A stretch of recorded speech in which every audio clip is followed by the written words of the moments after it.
وأفوض أمورنا إلى الله.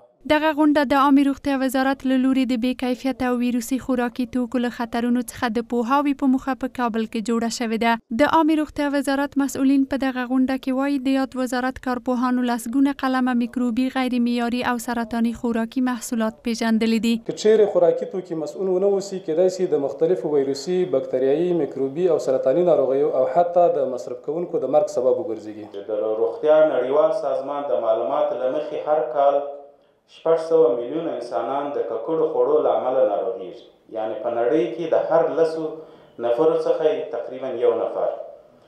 دا ناروغي نه یوازې د خلکو ژوند ته خطر دی، بلکې د هیوادونو اقتصاد ته هم میلیاردونه ډالر زیان رسوي. د دې وزارت د کارپوهانو د څېړنې له مخې لسګونه شرکتونه او کارخونې چې په سنتي توګه د خوراکي محصولاتو په تولید بوخت دي د بې کیفیته موادو څخه ګټه نه کوي. مسؤلین دغه راز ټینګار کوي چې 22 قلمه بې کیفیته خوراکي توکي منع شوي او لسګونه ټونه خراب شوي خوراکي توکي هم له منځه وړل شوي دي.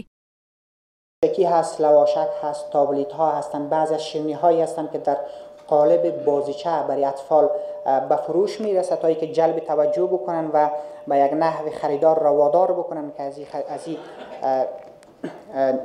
شیرینی ها استفاده بکنن. در ترکیب از این شیرینی ها متاسفانه از طعم‌های بی کیفیت و فاقد ارزش غذایی استفاده میشه.